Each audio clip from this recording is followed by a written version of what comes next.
man, now this is a rough one to say the very, very least here, guys. We've got another fatal hit and run, in a sense anyway. The cars were not the fatal weapon, the deadly weapon in this scenario. Instead, it was a gun. There was a road rage incident in the state of Nevada, and an 11-year-old boy was killed in the progress, caught in the fire, completely innocent victim. And this is so chilling on so many levels, you know, not just because, you know, this child died, you know, that's bad enough, that is awful, obviously, but also because of how calm the guy that did it was, how cold he was, how he didn't really even react.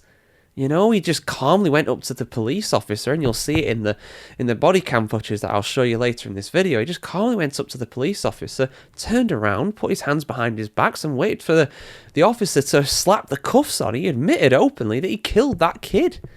But why?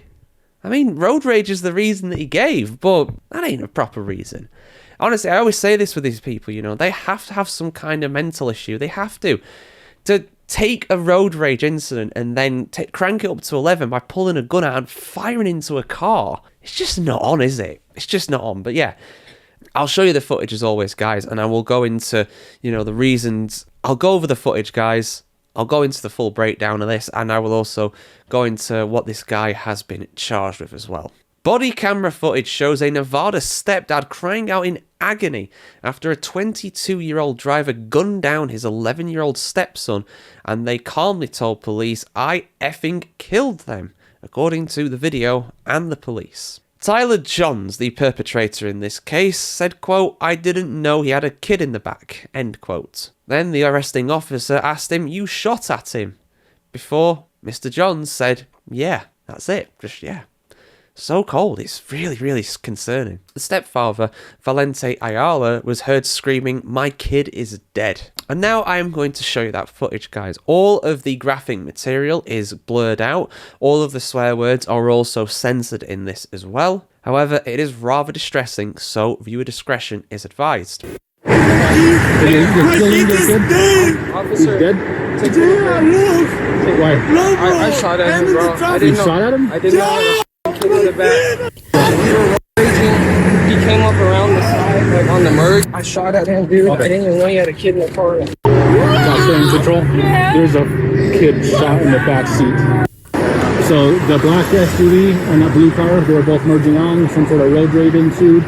Shots were fired, and the kid in the rear seat was struck in the head. Yeah, like I said, horrific. Really, really horrific. I mean, anybody who's a dad, anybody who's a parent, you know, will look at that and think, yeah, that's how I'd kind of react probably if my kid passed away so young, just completely out of nowhere like that. Doesn't matter whether you're blood or you are a stepfather, you know, or a step-parent, that still hits you real hard. That really does. Johns allegedly admitted on camera that he was road raging at the time of the November 14th shooting on the 215 Beltway in Las Vegas, Nevada. He allowed police to take him into custody without incident and can be seen calmly speaking about what allegedly happened in the aftermath. Weirdly as well, he asked whether the kid was going to be okay, and the officer basically said, you know, "I'm not saying either way. I've been in this job 20 years. I don't want to say whether he'll live or he'll die, but going off..." Is there any chance that the kid will be okay? There's always a chance. I don't know. I've seen, after 20 years, I've seen kind of everything happen. So I won't say it's not possible. I won't say anything could happen. If you're a praying man, I would be praying a lot for him right now. What the father was saying and going off the details that we know of the incident, the child was most likely already dead by that point. Johns was charged with murder, discharging a firearm from or within a structure or vehicle within a prohibited area, and discharging a firearm into an occupied structure in connection with the road rage incident. The Henderson Police Department said that he got into a verbal altercation with Ayala, who was driving his 11-year-old stepson, Brandon Dominguez Chavarria, to school on Friday morning before Johns opened fire. And yeah, I mean, there's just no excuse for it. There just isn't. I mean, you know, there's road rage incidents happen all the time. All the time, right? Every city, every road, will happen every day, right? But, you know, you do what you got to do. You have your disagreement. You flip him the bird. You know, you do what you got to do, right? You know, and then you just go about your life. You just go about your life. You don't go pulling a firearm, a weapon out, and then firing it at another vehicle. You just don't do that. So I hope this guy gets the book thrown at him. I hope he ends up going to prison for a very, very long time, because he's taken that young boy's life. And I hope that he gets a significant portion of his life taken away from him behind bars. But we will see what happens, guys. As we know from incidents like this, sometimes it can be very hard to get a life sentence for something even as horrible as this, because there's always a way out of it, particularly if he plays the crazy card. I mean, like I said, this guy has to have something wrong with him. He has to. But thoughts in the comments below, guys. I'm sure you've got plenty of them. Like, share, comment, subscribe, and hopefully some better news on the way for you soon.